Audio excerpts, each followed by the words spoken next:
Olá, então chegamos na nossa aula final, né, de anatomia, fisiologia.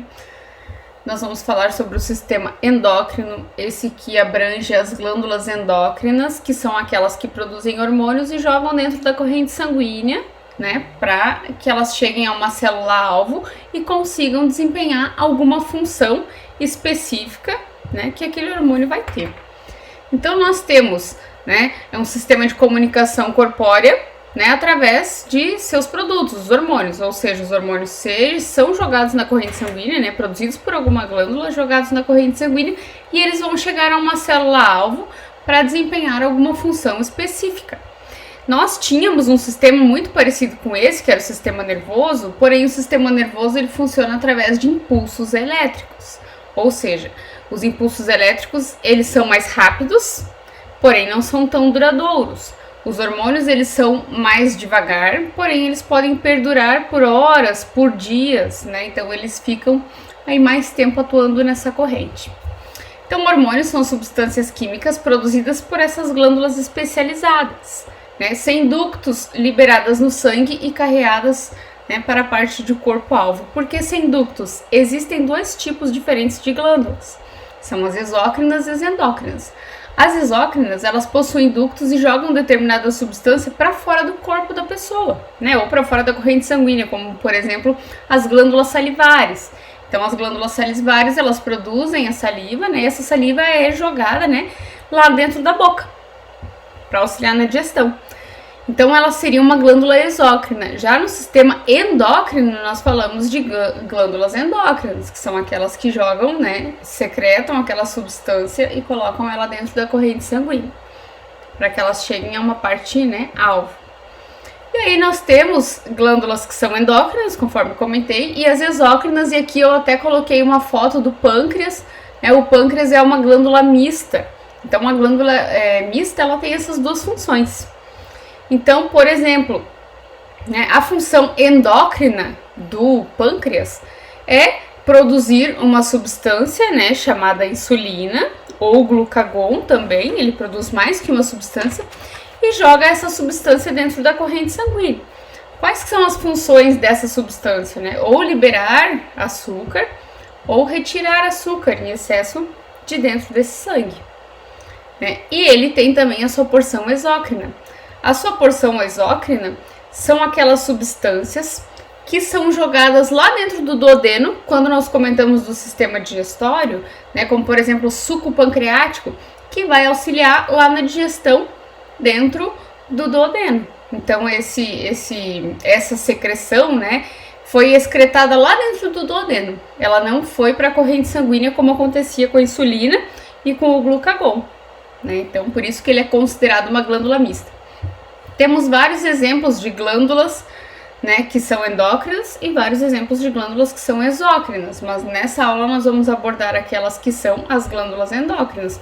Como exócrinos nós podemos citar glândulas salivares, glândulas sebáceas, glândulas lacrimais, né, aquelas que produzem substâncias que não vão para a corrente sanguínea.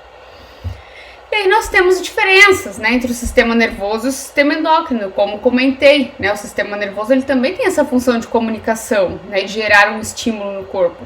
Porém, né, ele é bem rápido, o seu efeito não é duradouro, é muito rápido, e ele utiliza as suas estruturas, né, o neurônio, para encaminhar essa mensagem. Então essa mensagem ela se torna um impulso nervoso, né, é o neurônio que controla isso, e ele vai, né, atingir algum determinado alvo. Por exemplo, esse indivíduo lá com uma terminação nervosa, né, sentiu uma dor, isso vai ser transportado através do neurônio, né, e esse indivíduo vai sentir aquela dor.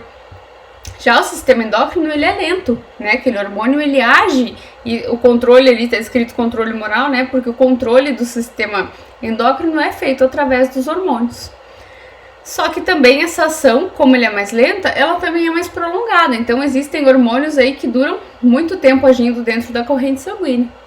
Utilizam líquido corpóreo, né, e como meio para transmitir essa mensagem, ou seja, o hormônio. Então os líquidos do corpo aí, né, o sangue, vão levar esse hormônio e esse hormônio ele vai encontrar o seu receptor na célula-alvo. Não é porque lançou um hormônio do crescimento, por exemplo, que ele vai atuar em todos os lugares.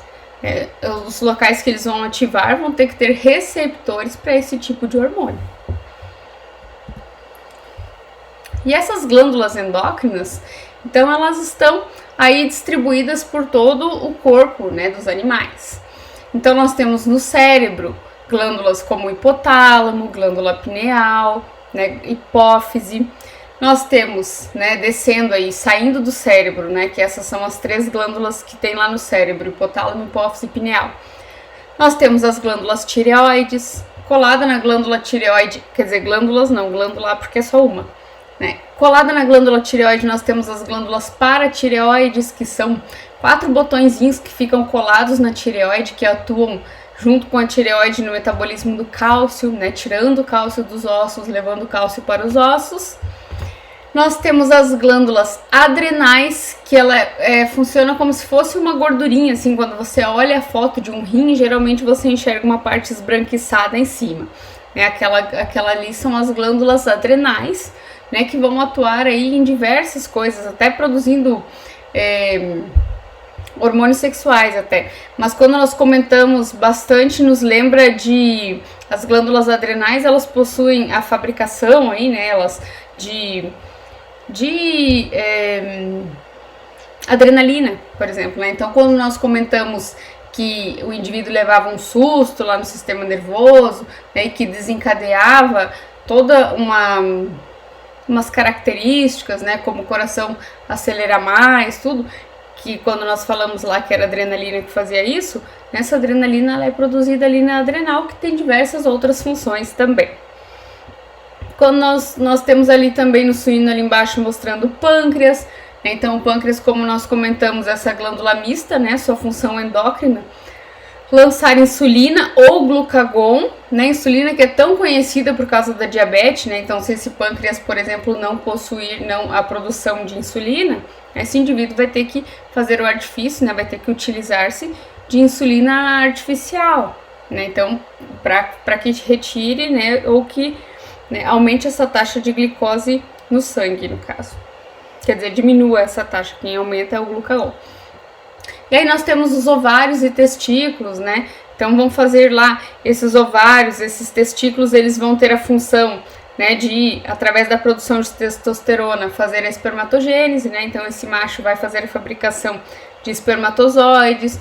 Esse testículo também, né, vai produzir aí hormônios que vão fazer com que esse indivíduo se acabe desencadeando suas funções sexuais, né, masculinas.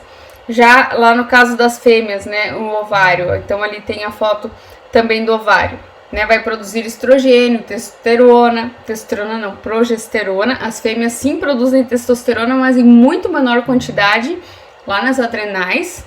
Então as fêmeas é importante, é um hormônio importante também de se ter, né, embora não se fale muito para fêmeas, porque a quantidade é irrisória comparada com os machos, mas as fêmeas também têm. O ovário vai lá produzir então a progesterona, não era a testosterona como eu comentei. Então o estrogênio e a progesterona. A progesterona, ela mantém o endométrio, né, desenvolvido, então ela é um hormônio que vai fazer com que a gravidez se segure, né. E outra coisa que também vai acontecer com essa produção de hormônios, né, o estrogênio ou estrógeno, depende da literatura, né, estão certas essas duas nomenclaturas, vão fazer também o desenvolvimento do folículo, né, que é o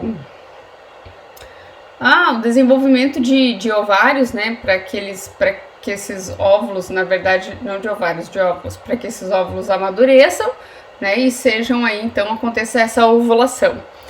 E aí, outra coisa são as características sexuais acessórias da fêmea, né? Então, no macho, por exemplo, o pelo no rosto, né? Se nós estivermos comparando com o humano, nas fêmeas isso já não vai possuir. Então, nós temos modos de transmissão desses hormônios, né? Existe a transmissão chamada epícrina, que é quando esses hormônios atravessam célula a célula. Nós temos as neurócrinas, quando elas se difundem na fenda sináptica, né, onde ocorre o encontro de um axônio e de um corpus de um dendrito. Parácrina, através de líquido intersticial, então essas células, né, esse líquido que tem entre as células vai carrear esses hormônios. endócrina, né, quando ela é lançada na corrente sanguínea, como é o caso desses que nós estamos comentando, e exócrina, né, que é aquela transmissão que não vai para a corrente sanguínea, vai para fora da corrente sanguínea. Pode ser para fora do corpo ou pode ser para dentro de um órgão, como foi o exemplo do pâncreas que nós citamos, que jogou o suco pancreático dentro do duodeno. Então, as glândulas exócrinas, aqui nós temos uma foto de uma hipófise, né? É uma glândula muito importante que existe lá no cérebro, né? E essa glândula aqui, ela é protegida pelo crânio, então ela fica bem lá no centro da cabeça. Nesse desenho ela parece muito grande, mas ela é do tamanho de um grão de feijão. Ela é muito pequenininha. E aí então, né, essa glândula hipófise ou pineal, né, então, é a principal glândula que tem lá no encéfalo e ela produz, depende, né, porque ela é dividida em duas partes, nós já vamos comentar sobre essas duas partes, mas existe uma parte aí, que é a hipófise anterior, que ela produz diversos tipos de hormônio, e esses hormônios, quando lançados na corrente sanguínea, eles vão atuar em células ou em órgãos-alvos, fazendo com que esses órgãos, né, desempenhem a sua função. E aí, então, ela controla o funcionamento de quase todas as glândulas, né, conforme nós comentamos, e ela fica lá conectada ao hipotálamo. O hipotálamo fica ali conectado a ela, né, e é muito menor ainda, né, e esse eixo de hipotálamo e hipófise é feito através de neurônios, essa comunicação. Então, o hipotálamo, ele produz, né, hormônios como a ocitocina, hormônio antidiurético, que nós vamos comentar, e esses hormônios, então, ficam armazenados na neurohipófise, que é um lado desses, né, dessa hipófise. E aí ele só não controla o pâncreas e a paratireoide, porque a paratireoide o que vai controlar é a quantidade de cálcio que vai ter na corrente sanguínea, e o pâncreas, né, a quantidade de açúcar que vai ter na corrente sanguínea. Que são glândulas de feedback negativo, que a gente chama. Ou seja, ela reconhece se tem muito açúcar, ou ela reconhece se tem muito cálcio e para de produzir, né? Por exemplo, o pâncreas, ele produz o glucagon e ele produz a insulina. E ambos têm, né, funções distintas. Um põe açúcar no sangue, outro tira açúcar do sangue. Então, o pâncreas, se está produzindo um em maior quantidade, o outro vai ser em menor quantidade. Assim para a tireoide, né? Que lá na tireoide ele produz um hormônio chamado calcitonina, né? Que ela vai colocar aí então cálcio nessa corrente sanguínea. E a paratireoide ela vai tirar, ou seja, ela tira o cálcio dos ossos e libera na corrente sanguínea, né? Ela vai funcionar dependendo da quantidade de cálcio que vai ter nessa corrente sanguínea. E aí, então, nós temos a hipófise lá no cérebro, né, conectada ao hipotálamo por neurônios. A adenohipófise ou hipófise anterior é aquela que produz os hormônios, né, prolactina, gonadotrófico, tireotrófico, ACTH, que é esse adrenocorticotrófico, e somatotrófico, que são hormônios que vão atuar em órgãos específicos. Já o lado posterior, que é aquele lado amarelinho ali, ele serve apenas para armazenar hormônios produzidos no hipotálamo, que são aqueles que eu comentei, a ocitocina e o antidiurético ou ADH. Então, por exemplo, né, prolactina. A prolactina é um hormônio que ela vai ser responsável pela produção do leite e a produção de progesterona, né, quando ocorrer aí uma gravidez, principalmente, né? E aí, então, essa glândula mamária vai produzir leite quando a mãe, né, tiver lá o seu feto, né? E ela vai precisar produzir leite. Então, a prolactina vai estar acionada. Hormônio gonadotrófico, né? Esses hormônios gonadotróficos podem ser dois tipos de hormônio, que é o hormônio luteinizante, que é o chamado LH, e o FSH, né, que são responsáveis, então, pela espermatogênese e pela ovulogênese, né, que é o desenvolvimento do espermatozoide, né, a fabricação, entre parênteses, de espermatozoides, e também a fabricação de óvulos até eles tornarem maduros, né, e ocorrer a ovulação aí. E outra coisa também que esses hormônios vão criar, né, são os hormônios acessórios, né, como estrogênio e progesterona e também testosterona. Hormônio tireotrófico, né? Então, o hormônio tireotrófico é o TSH, que a gente chama. Esse TSH, quando ele for lançado na corrente sanguínea, ele vai atuar lá na tireoide, fazendo com que essa tireoide produza o T3 e o T4, né, que são hormônios ligados ao iodo. Tanto a gente fala de sal de cozinha hoje, que ele possui iodo, é exatamente por causa desses dois hormônios, né? Esses hormônios, eles regulam todo o metabolismo do indivíduo, né, fazendo com que esse indivíduo gaste mais calorias, gaste menos calorias, com que esse metabolismo seja mais acelerado ou que esse metabolismo seja mais lento.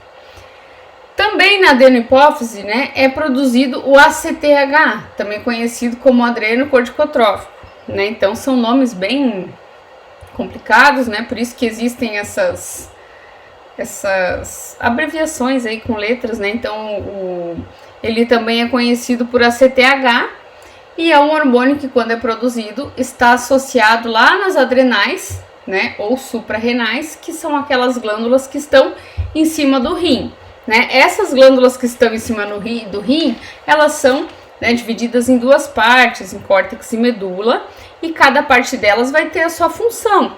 Por exemplo, o córtex, né, vão produzir aí glicocorticoides, que vão quebrar açúcar, né, e produzir glicose, e consequentemente, né, o cortisol. Então elas vão atuar aí em um momento de estresse do indivíduo, né? E a parte, então, essa parte das suprarrenais é que vão produzir hormônios, né, que vão carrear aí, então, na hora que o indivíduo estiver passando por um momento de estresse, né, como a adrenalina, noradrenalina, né, que vai funcionar a noradrenalina como um neurotransmissor, então que vai passar todas aquelas características que nós comentamos quando o indivíduo está em estado de estresse.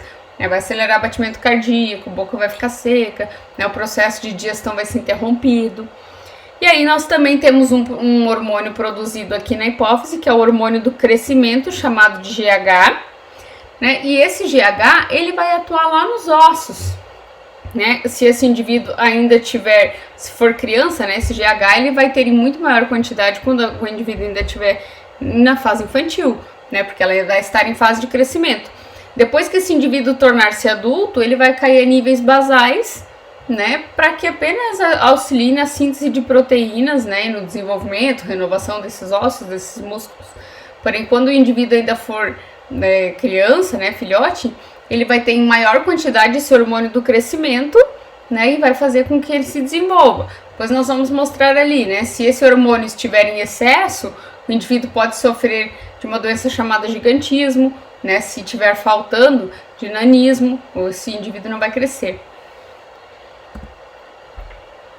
Então, a divisão da hipófise, né, a hipófise anterior é aquela que produz esses hormônios que eu acabei de comentar, né, que são aqueles que vão carrear, né, a atuação das suprarrenais, que é o ACTH, o TSH, que vai atuar lá na tireoide, fazendo com que ela produza T3 e T4, o FSH e o LH, né, que é o folículo estimulante e luteinizante, que vão atuar, então, lá nos testículos e ovários, né, e prolactina, que vai atuar então na produção de leite, né? Então vai depender aí a prolactina não só na produção de leite, mas também, né, de progesterona, e também auxilia na testosterona se esse indivíduo, né, for macho. E aí então, né, o GH, o hormônio do crescimento, foi o último que nós comentamos ali da figurinha, né? O GH, ele vai agir em todas as células do corpo, promovendo o crescimento desses tecidos, né? Então nós já comentamos ali. Então, um exemplo ali de falta de GH, um gatinho com nanismo, né, bem pequenininho, do tamanho de uma caneta, e ali embaixo nós temos um suíno gigante, né, com gigantismo, com presença de GH muito grande. E ali do lado coloquei a foto de um lutador, né, se esse indivíduo, quando ele for adulto, né, ele não tem mais aquela produção tão grande quanto se tinha de GH, né, aquele hormônio do crescimento que estava fazendo o desenvolvimento de ossos e músculos, ele cai em níveis basais. Porém, se esse indivíduo, né, geralmente associado a algum tumor, nessa esse hipotálamo, essa hipófise acaba sendo apertada, né, ou alguma secreção que acontece de maneira errônea, se esse indivíduo começa a produzir muito GH depois de adulto, né, acontece uma doença chamada acromegalia. Isso acontece muito com quem injeta hormônio do crescimento, né, porque existem pessoas que se injetam hormônio do crescimento para hipertrofiar mais fácil, né, para ganhar massa muscular mais fácil.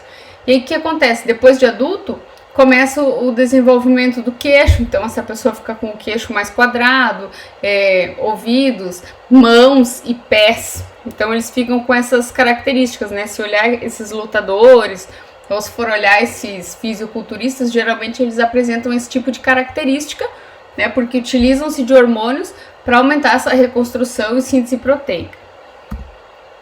Então, o outro hormônio que nós vimos, né, é fabricado ali na hipófise anterior, lembrando que a posterior, né, só serve para o armazenamento de ocitocina, né, e de ADH que foram produzidos lá no hipotálamo.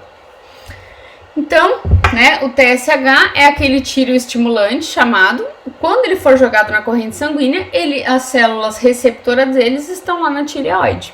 Então, ele vai fazer com que a tireoide, né, seja ativada e produza esse hormônio chamado de T3 e o T4, que é o tiroxina e o triodotiroxina, alguma coisa assim. E esses hormônios estão associados ao iodo, então por isso que antigamente, quando não existia aquela lei de colocar iodo no sal de cozinha, né, quando falta iodo no corpo da pessoa, a tireoide ela começa a se desenvolver, crescer, ficar inchada. Então está muito associada a uma doença chamada bócio, né, que é quando cresce aquela tireoide, fica inchada, a pessoa ficava com aquele papo. Então por isso foi estimulado por lei, né, que o sal de cozinha fosse iodado, fosse colocado iodo nesse sal de cozinha, né, para que curasse essa enfermidade que acometia bastante gente antigamente. Já os hormônios gonadotróficos, né, o FSH e o LH, que é o folículo estimulante e o luteinizante, eles vão produzir os gametas, né? Então lá no macho, os óvulos vão começar a produzir, né? Os ovários vão começar a produzir óvulos e os espermatozoides, né, vão começar a ser produzidos lá no testículo através de um processo chamado espermatogênese.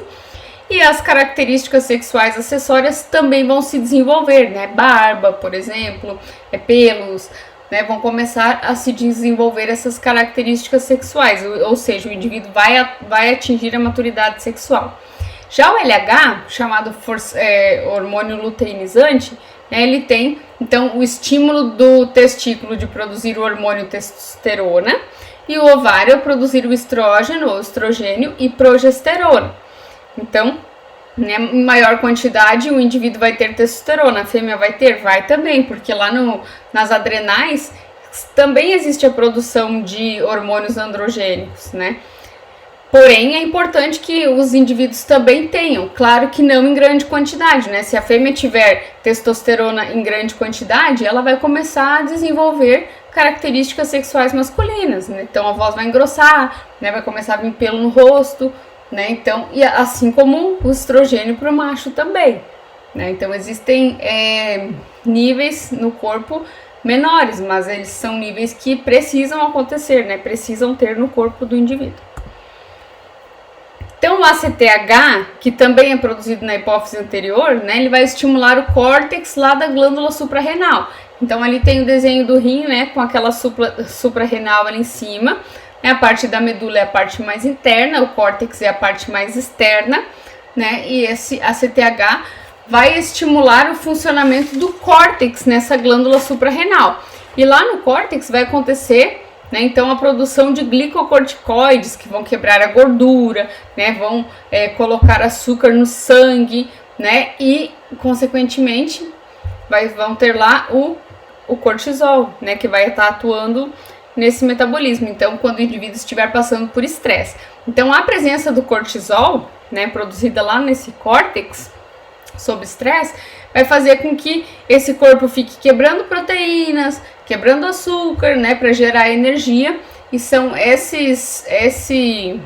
essa presença de cortisol, né, em grande quantidade. Outra coisa que ela regula também é a quantidade de cálcio e sódio dentro da corrente sanguínea, né? Então essa quantidade em excesso de cortisol, ela vai ser maléfica ao indivíduo, né? E a outra coisa que nós comentamos também, né, é a prolactina, que é quando o indivíduo, né, precisa que haja, então, nas glândulas mamárias para a produção de leite.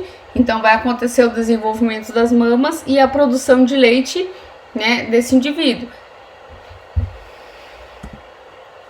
A neurohipófise, né, que é aquela partezinha que comentei, amarela, que é aquela parte menorzinha, ela vai fazer a produção da ocitocina e o ADH. Então a ocitocina, ela atua na contração da musculatura lisa, principalmente lá do útero, né, e a ejeção do leite, né, que é no parto ela auxilia na expulsão do feto. Então é muito utilizada, por exemplo, em parto normal, né, os médicos aplicam ocitocina para aumentar essa contração, né, para o indivíduo conseguir parir o filhote. Já temos também o ADH produzido, né, produzido na neurohipófise, não, armazenado, né, porque a ocitocina e o ADH, eles são produzidos lá no hipotálamo, só são armazenados ali. É o chamado hormônio antidiurético. Então ele vai auxiliar, ele vai fazer com que o néfron, né, retenha líquido, que guarde, né, para restabelecer o volume sanguíneo e aumentar essa pressão arterial, né. Então esse hormônio antidiurético, né, ele vai estimular a retenção do líquido lá nos rins para restabelecer essa quantidade de água que tem dentro da corrente sanguínea.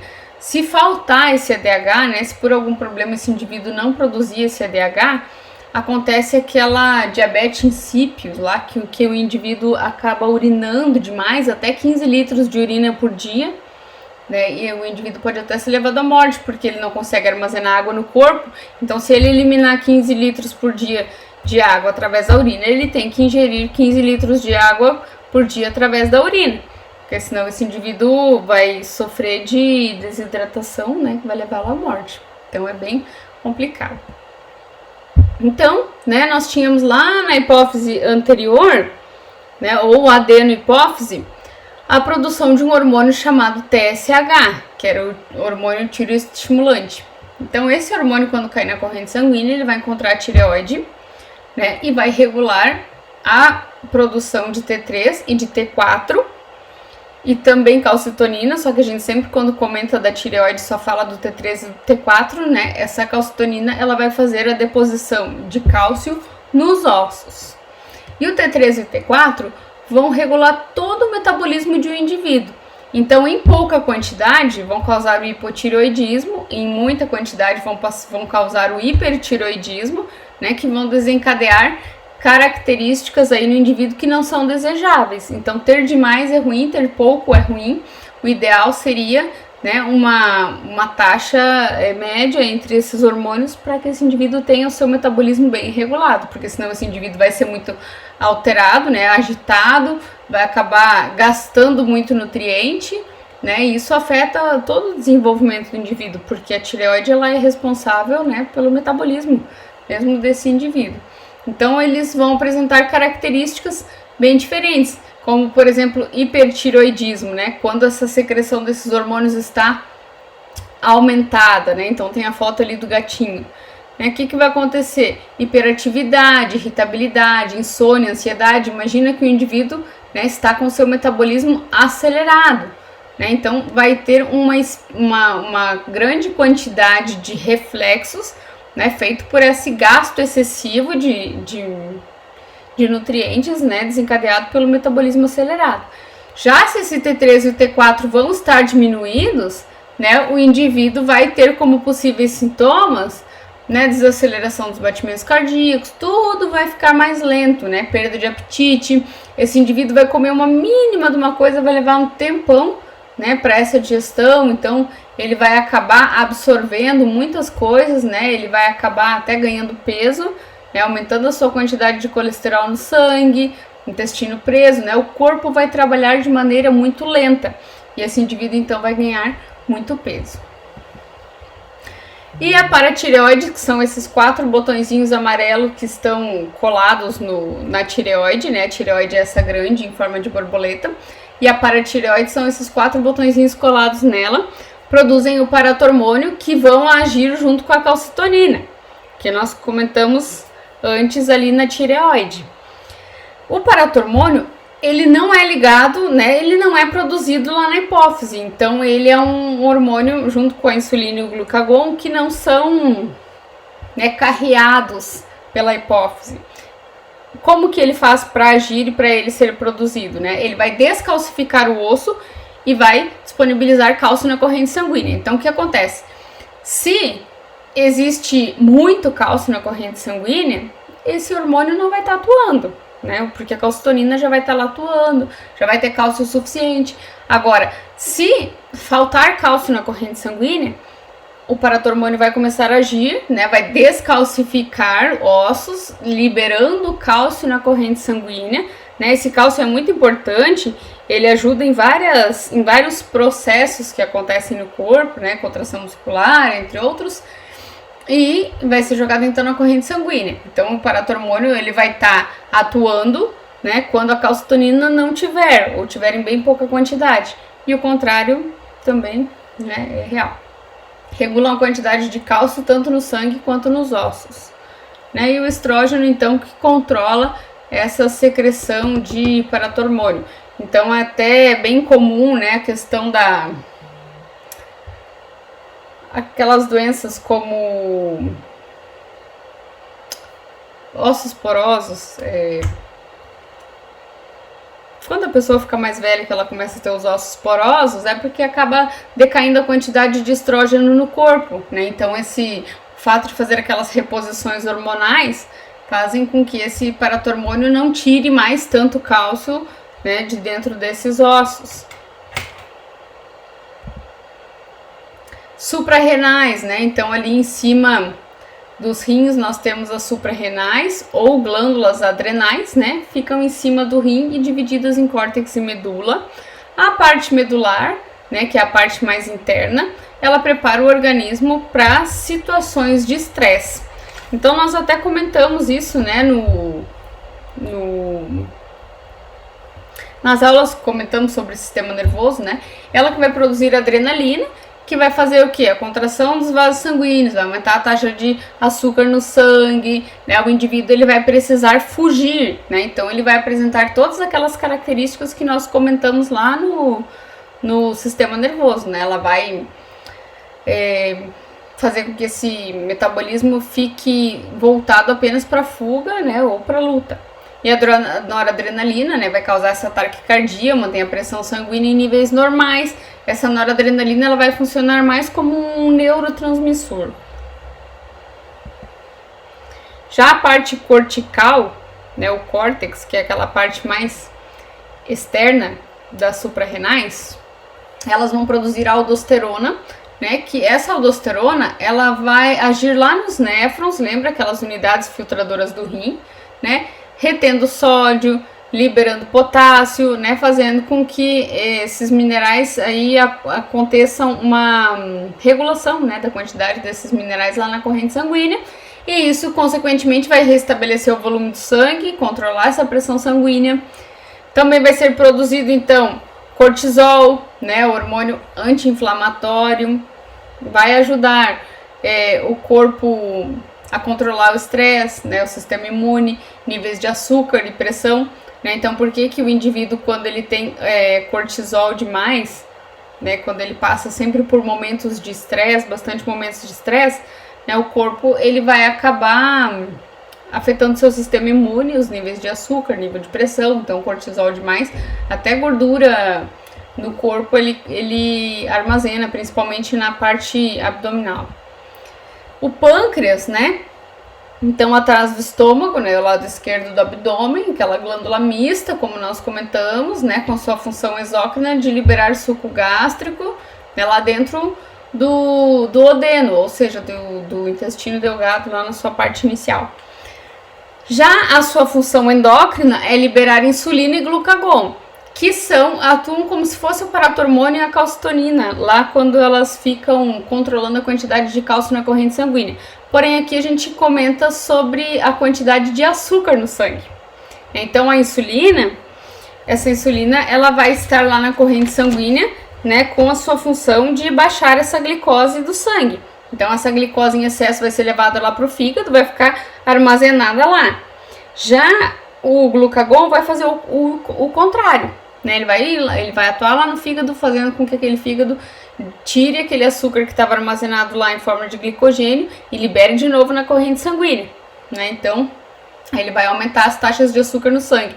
Então, quando esse indivíduo, né, tá com baixa glicose no sangue, por exemplo, né, esse indivíduo vai ter que colocar a insulina, né, quer dizer, quando ele tiver com muito açúcar no sangue, esse indivíduo vai ter que se aplicar a insulina para baixar essa quantidade de açúcar no sangue, né?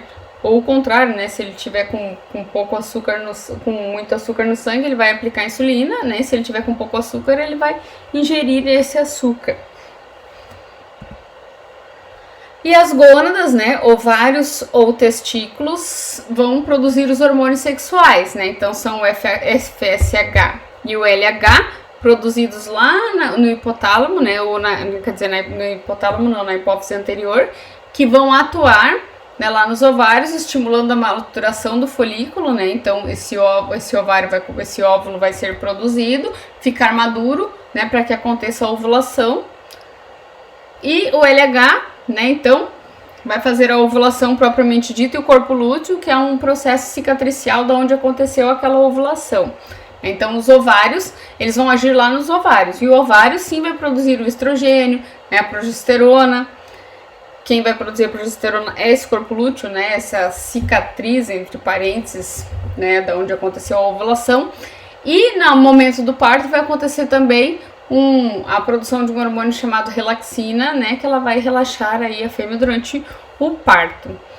E aí, então, esse estrógeno é responsável, né, pelo aparecimento das características sexuais secundárias, né, conforme nós comentamos, o desenvolvimento do endométrio, então nas paredes do útero, né, o endométrio, que é onde acontece o implante depois desse óvulo, se ele for fecundado, e a libido na fêmea, né? Então, quando ela chegar num período estral, né, de cio, ela vai apresentar características de acordo com a presença de estrógeno, que vai aceitar a monta, vai montar em outras fêmeas, né? Já a progesterona, depois que aconteceu a ovulação, né, vai ser produzida pelo corpo lúteo, que é uma cicatriz, entre parênteses, aí, criada lá onde aconteceu essa ovulação.